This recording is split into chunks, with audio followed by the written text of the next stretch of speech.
Hi எல்லாருக்கும் வணக்கம். Welcome back to my channel the book வாம்.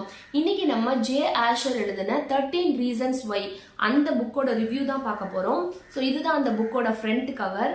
இதோட ஜானர் என்ன அப்படின்னா ஒய்ஏ மிஸ்ட்ரி. ஸோ இந்த புக்கில் நம்மளுக்கு ஸ்டோரி எப்படி ஸ்டார்ட் ஆகும்னா, கிளே அப்படின்ற ஒரு பாய் இருப்பாங்க. அவங்க வந்து டீனேஜில் இருப்பாங்க. அவங்க ஹை ஸ்கூலில் படிச்சுட்டு இருப்பாங்க, ஒரு ஸ்டூடெண்ட்டாக இருப்பாங்க. ஸோ இதெல்லாம் எங்கே நடக்கிற மாதிரி காட்டியிருப்பாங்கன்னா, கலிஃபோர்னியாவில் ஒரு டவுனில் நடக்கிற மாதிரி நம்மளுக்கு எக்ஸ்பிளைன் பண்ணியிருப்பாங்க. ஸோ அவர் வந்து ஸ்கூல் முடிச்சுட்டு ஈவினிங் வீட்டுக்கு ரிட்டர்ன் ஆகி வரப்போ அவங்களோட வீட்டோட என்ட்ரன்ஸில் வந்து ஒரு பேக்கேஜ் வந்து இவர் நேம் போட்டு ரிசீவ் ஆகியிருக்கும். ஸோ அந்த பேக்கேஜில் வந்து அதை ஓப்பன் பண்ணுறதுக்கு முன்னாடி இந்த பேக்கேஜை பார்க்குறப்போ யார் இந்த பேக்கேஜ் இவங்க கிளேக்கு சென்ட் பண்ணியிருக்கான்ற எந்த டீட்டெயில்ஸுமே இருக்காது. ஸோ அவங்க வந்து வீட்டுக்குள்ளே போய் அந்த கிளே வந்து அந்த பேக்கேஜ் ஓப்பன் பண்ணுறப்போ அதில் ஒரு 7 கேசட்ஸ் இருக்கும். ஸோ இந்த கேசட்லாம் என்ன அப்படின்னு சொல்லி அவர் ஆன் பண்ணி கேட்பாரு. ஸோ அந்த கேசட்டில் ஃபர்ஸ்ட் கேசட் ஆன் பண்ணி கேட்குறப்போ அதில் ஒரு வாய்ஸ் வரும், ஒரு கேர்ளோட வாய்ஸ் வரும். ஸோ அதை கேட்டோடனே கிளே வந்து ரொம்ப ஷாக் ஆயிடுவாரு. ஏன் அப்படின்னா அந்த வாய்ஸ், அந்த கேசட்லேருந்து வர வாய்ஸ் வந்து ஹென்னா பேக்கரோடது. ஹென்னா யார் அப்படின்னா கிளேவோட கிளாஸ்மேட். ஸோ அவங்க 2 வீக்ஸுக்கு முன்னாடி தான் வந்து நிறைய எக்ஸ்ட்ரா வந்து பில்ஸ் சாப்பிட்டு டேப்லெட் சாப்பிட்டு சூசைட் பண்ணியிருப்பாங்க. ஸோ 2 வீக்ஸுக்கு அப்புறமா அவ கிளேவோட நேம்ல இந்த பார்சல் வந்து ரிசீவ் ஆகுது. ஸோ இவருக்கு அதனால தான் ரொம்ப ஷாக் ஆயிடும். ஹென்னாவே 2 வீக்ஸ்க்கு முன்னாடி சூசைட் பண்ணிட்டாங்க, இப்போ இந்த பேக்கேஜ் என்ன அப்படின்னு சொல்லி அந்த கேசட்டை கண்டினியூவாக அவர் கேட்பாரு. கேட்குறப்ப என்ன வரும் அப்படின்னா, அந்த கேசட்ல ஹென்னா என்ன பேசியிருப்பாங்க அப்படின்னா, இந்த கேசட்ல வந்து நான் 7 கேசட் வச்சு அனுப்பியிருக்கேன். இதுல வந்து 13 ரீசன் இருக்கும். நான் ஏன் சூசைட் அட்டன் பண்ணேன் அப்படின்றதுக்கான 13 ரீசன்ஸ் இருக்கு. அந்த 13 எனக்கு யார் யார் பண்ணியிருக்கான்ற 13 பேர் ஒரு 13 பேர் எனக்கு 13 விஷயம் பண்ணியிருக்கீங்க. ஸோ அதெல்லாம் என்னன்னு நீங்க தெரிஞ்சுக்கோங்க அப்படின்னு சொல்லி ஆரம்பிப்பாங்க. கிளேக்கு பயம் வந்துடும். அவர் ஆக்சுவலி ஹென்னான்ற பொண்ணு உயிரோட இருந்தப்போ 2 வீக்ஸ்க்கு முன்னாடி அவ்வளோ க்ளோஸாலாம் ஹென்னா கூட கிளே இருந்திருக்க மாட்டாங்க. ஹென்னாக்கு வந்து கிளே வந்து ஒரு ஃப்ரெண்டா மட்டும் ஜஸ்ட் வந்து பார்த்துருப்பாங்க. ஒரு 4-5 டைம்ஸ் வந்து பேசியிருப்பாங்க, அவ்வளோதான். பர்சனலாக கூட அவங்க அட்டாச் ஆனது கிடையாது. ஸோ அதனால கிளேக்கு வந்து டவுட் ஆகும், நம்ம அவ கூட அவ்வளோவா பேசினது கூட இல்லை. ஸோ நம்மளுக்கே இந்த பார்சல் ரிசீவ் ஆயிருக்கு, அவனுக்கு பயம் வரும். ஸோ நம்ம என்ன இதில் சம்மந்தப்பட்டிருக்கோம் அப்படின்னு அவருக்கு பயம் வந்துடும். ஸோ நம்ம இந்த கேசட்டை கேட்க வேணாம் அப்படின்னு டிசைட் பண்ணுவார். பட் அந்த கேசட்ல கண்டினியூஸாக என்ன வரும் அப்படின்னா, நெக்ஸ்ட் என்ன வரும் அப்படின்னா, உங்களுக்கு இந்த கேசட்டை கேட்கறதுக்கான ரூல்ஸ் 2 இருக்கு. என் ஃபர்ஸ்ட் ரூல்ஸ் என்ன அப்படின்னா, கண்டிப்பா இந்த கேசட் நீங்க கேட்டுதான் ஆகணும். அப்படி ஒருவேளை நீங்க இந்த கேசட்டை நீங்க அப்படியே ஸ்டாப் பண்ணி ஸ்கிப் பண்ணிட்டீங்க அப்படின்னா, இந்த 7 கேசட்டோட காப்பீஸ் வந்து நான் வேற இடத்துல இருக்கு, நீங்க இதை கேட்கலன்னு தெரிஞ்சிருச்சு அப்படின்னா அது வந்து பப்ளிக்கு ரிலீஸ் ஆயிடும். ஸோ நீங்க 13 பேரும் என்னென்னலாம் 13 விஷயம் பண்ணீங்கன்றத காமனர்ஸ் வந்து தெரிஞ்சுப்பாங்க. ஸோ பெட்டர் நீங்களே அதை லிசன் பண்ணுங்க, நீங்க எனக்கு என்ன பண்ணீங்கன்றத நீங்களே கேளுங்கன்னு சொல்லி அதில் சொல்லியிருக்கோம். ஸோ வேற வழியே இல்லாமல் அவர் கேட்கணும் அப்படின்னு முடிவு பண்ணுவாரு. ஸோ செகண்ட் ரூல் என்ன அப்படின்னா, ஃபர்ஸ்ட் ரூல் நீங்க கண்டிப்பா கேட்கணும், இல்லாட்டினா பப்ளிக்கு வந்து அது ரிலீஸ் ஆயிடும். செகண்ட் ரூல் என்ன அப்படின்னா, இதை நீங்க வந்து கேட்டதுக்கு அப்புறமா இதுக்கப்புறம் யாருக்கு சென்ட் பண்ணணும் அப்படின்ற டீட்டெயில்ஸ் இருக்கும். ஸோ இதுக்கப்புறம் யாருக்கு சென்ட் பண்ணணுன்ற டீட்டெயில்ஸை பார்த்துட்டு அவங்களுக்கு இதை மெயில் பண்ணி விடுங்க அப்படின்னு சொல்லி 2 ரூல்ஸ் இருக்கும். ஸோ இந்த 2 ரூல்ஸை இவர் ஃபாலோ பண்ணி தான் ஆகணும். ஸோ அப்படியே அந்த கேசட்டை கேட்க ஆரம்பிப்பாரு என்ன பண்ணாங்கன்னு. இவர் ஆக்சுவலாக 9th பர்சனா இந்த கேசட்டை ரிசீவ் பண்ணியிருப்பாரு. அந்த மாதிரி கொடுத்துருப்பாங்க. இதுக்கு முன்னாடி 8 பேர் கேட்டிருக்காங்க, 9வது ஆளா இவருக்கு ரிசீவ் ஆயிருக்கும். ஸோ அந்த யாரெல்லாம் என்ன பண்ணாங்க, 13 பேர் யாரு, அவங்க என்னெல்லாம் பண்ணாங்க, ஸோ அதெல்லாம் வந்து ஹென்னாக்கு எப்படி அது இம்பாக்ட் ஆகி அவங்களுக்கு சூசைடுக்கு தூண்டுச்சு. இந்த மாதிரி தான் நெக்ஸ்ட் இருக்க புக் வந்து நம்மளுக்கு கண்டினியூ ஆகும். ஸோ இப்படிதான் நம்மளுக்கு போயிட்டு இருக்கும். இதுல என்ன அப்படின்னா, இந்த ஆத்தர் ஜே ஆஷர் இருக்காங்க இல்லையா, இவங்களுக்கு வந்து அவங்களோட ரிலேட்டிவ்ல இதே ஒரு டீனேஜ் பொண்ணு வந்து இந்த மாதிரி சூசைட் அட்டன் பண்ணியிருக்கும். ஸோ அதோட இம்பாக்டா தான் இந்த ஆத்தர் வந்து இந்த புக்கை வந்து எழுதியிருப்பாங்க. ஸோ இது வந்து ஒரு ட்ரூ ஸ்டோரி பேஸ் பண்ணி எடுத்த மாதிரி சொல்லியிருப்பாங்க இந்த ஆத்தர். அண்ட் வந்து இது வந்து அடல்ட்டுக்கான புக்கு. இது வந்து மெயினாக வந்து யாருக்கு ஃபோக்கஸ் பண்ணி எடுத்திருப்பாங்கன்னா, டீன்ஸுக்கு அப்படின்னு கொடுத்துருப்பாங்க. பட் நான் வந்து இதை அடல்ட்டுக்குமே ரெக்கமெண்ட் பண்ணுவேன். டீன்ஸும் படிக்கலாம், அடல்ட்ஸும் படிக்கலாம். அண்ட் வந்து மெயினாக டீனேஜில் இருக்க பசங்க வச்சிருக்க பேரண்ட்ஸும் இதை கண்டிப்பாக படிக்கணும். ஏன் அப்படின்னா, இதுல அவங்க எந்த மாதிரி டீனேஜ்ல இருக்க பசங்க எந்த மாதிரி எல்லாம் வந்து சஃபரிங்ல இருக்காங்க, அவங்களுக்கு எந்த மாதிரி எல்லாம் வந்து ப்ரெஷர் இருக்கும் அப்படின்றத கண்டிப்பா பேரண்ட்ஸ் தெரிஞ்சுக்கணும். ஸோ அதுக்காக இந்த புக்கை அவங்களுக்கும் நான் சஜஸ்ட் பண்ணுவேன்.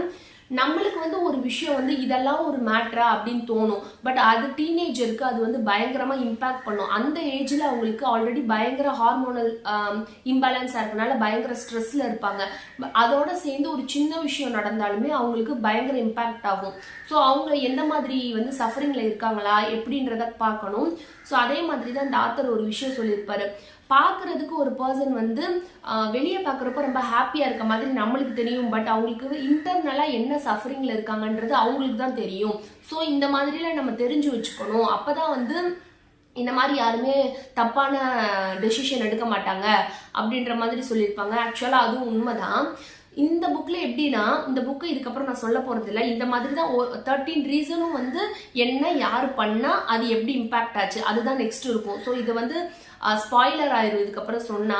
ஸோ இந்த புக்ல ஆனா எப்படின்னா 13 பேரும் வந்து இன்டென்ஷனலா ஹென்னாவை வந்து நம்ம அந்த பொண்ணை வந்து இந்த மாதிரி பண்ணணும் அப்படின்னு யாரும் இன்டென்ஷனா பண்ணியிருக்க மாட்டாங்க. எல்லாம் கேஷுவலா வந்து நார்மலா வந்து சீட் பண்ணியிருப்பாங்க.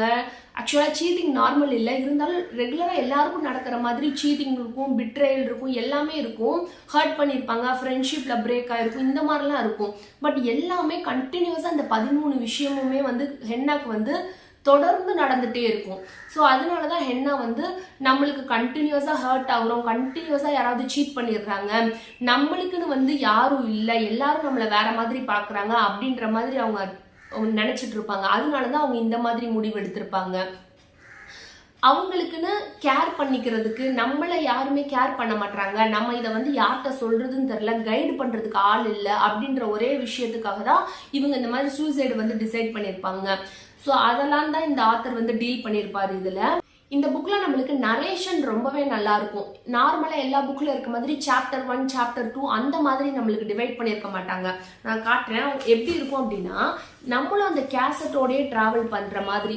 ஸோ கேசட் 1 ஸ்லைடு ஏ, கேசட்ல ஃப்ரண்ட் சைடு அந்த கிளே ஆன் பண்ணி கேட்கிறப்போ நம்மளுக்கு இப்படிதான் சாப்டர் இருக்கும், கேசட் 1 ஸ்லைடு ஏன்னு. அதே அந்த ஃபர்ஸ்ட் கேசட்டை வந்து பேக் சைட்ல இருக்க ஸ்டோரி கேட்கிறப்போ நம்மளுக்கு கேசட் 1 ஸ்லைடு பி, அந்த மாதிரி நம்மளுமே கிளே அந்த கேசட் கேட்கிறப்போ நம்மளுமே அந்த கேசட் கேட்கிற மாதிரியே நரேஷன் போயிட்டே இருக்கும். ஸோ இது ரொம்பவே நல்லா இருக்கும். அண்ட் வந்து இந்த இதுல நம்மளுக்கு யாரோட பாயிண்ட் ஆஃப் வியூல கொடுத்துருப்பாங்க அப்படின்னா, கிளேவோட பாயிண்ட் ஆஃப் வியூல நம்மளுக்கு போயிட்டே இருக்கும் ஸ்டோரி. அதே மாதிரி அந்த கேசட்டை நம்ம லிசன் பண்றப்போ ஹென்னாவோட பாயிண்ட் ஆஃப் வியூ. ஸோ இவங்க 2 பேரும் தான் மாறி மாறி இந்த ஸ்டோரியை நம்மளுக்கு சொல்ற மாதிரி இருக்கும்.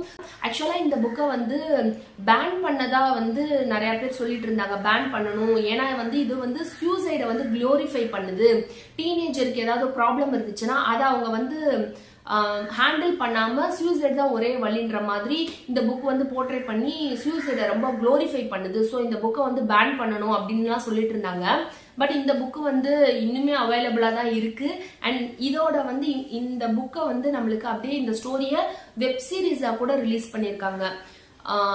நெட்ஃபிளிக்ஸ்ல வந்து இப்பவுமே அவைலபிளா இருக்கு. நெட்ஃபிளிக்ஸ்ல பார்க்கலாம், வேணும்னா இந்த ஸ்டோரி நம்ம அதுலயும் பார்த்துக்கலாம். ஆக்சுவலா ஃபர்ஸ்ட் புக்கை படிங்க, புக்கை படிச்சுட்டு அந்த ஸ்டோரி உங்களுக்கு நல்லா புரிஞ்சதுக்கு அப்புறம் பிடிச்சிருந்துச்சு அப்படின்னா நெட்ஃபிளிக்ஸ்ல அந்த ஷோ கூட நீங்க பார்க்கலாம்.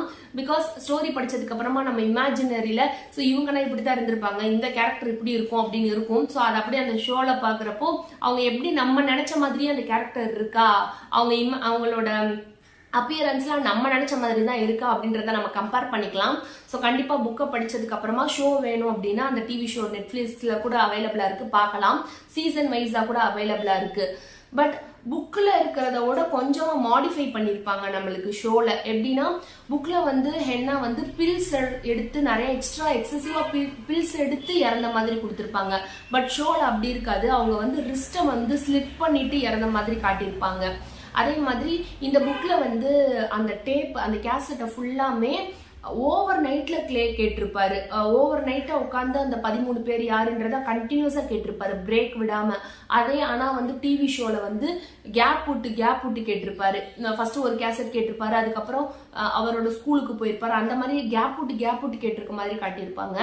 அண்ட் வந்து புக்ல வந்து கிளேவை வந்து ஒரு மாதிரி புக்ல ரீட் பண்றப்போ கிளேவை நம்மளுக்கு பிடிக்கும் அந்த மாதிரி காட்டியிருப்பாங்க. பட் ஷோல வந்து அவங்கள ரொம்பவே அந்த டிவி ஷோல அவரை ரொம்பவே ஷையான கேரக்டர் மாதிரியும், ஹென்னா இறந்ததுக்கு அப்புறம் அந்த கேசட் கேட்டுட்டு இருக்கப்ப கூட ஹென்னா இருக்கிற மாதிரியே ஹாலுசினேட் பண்ணிப்பாரு. நிறைய இடத்துல இமேஜின் பண்ணிப்பாரு. ஹென்னா வந்து ரிஸ்ட்டை கட் பண்ணிட்டு பிளட்டோட வர மாதிரிலாம் ஒரு சில இடத்துல அவர் நினைச்சுப்பாரு. ஆனா புக்ல அந்த மாதிரி எல்லாம் காட்டியிருக்க மாட்டாங்க.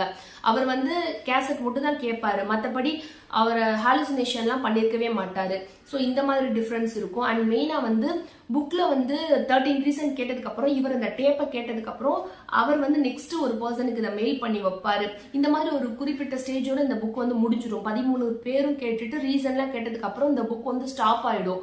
பட் டிவி ஷோவில் அந்த நெட்ஃப்ளிக்ஸ் ஷோவில் எப்படி நடக்கும் அப்படின்னா கண்டினியூஸா சீசன் போகணுன்றதுக்காக இதுக்கப்புறம் நடக்காததெல்லாம் அதுல வந்து எக்ஸ்ட்ராவா எடுத்திருப்பாங்க. ஸோ அந்த மாதிரி ஒரு சில சேஞ்சஸ் தான் இருக்கும். பட் ஓவராலா கான்செப்ட் நம்மளுக்கு புக்குக்கும் டிவி ஷோக்கும் சேமா தான் இருக்கும். ஸோ நான் சொன்னது மாதிரியே நீங்க ஃபர்ஸ்ட் இந்த புக்கை ரீட் பண்ணி பாருங்க. சீரியஸாவே வந்து இது வர்த்து தான் இந்த புக்கு. அண்ட் இதை படிச்சதுக்கு அப்புறமா நீங்க டிவி ஷோ வேணும்னா அதையும் பார்க்கலாம். ஸோ நெக்ஸ்ட் வீடியோல பார்க்கலாம். பாய்.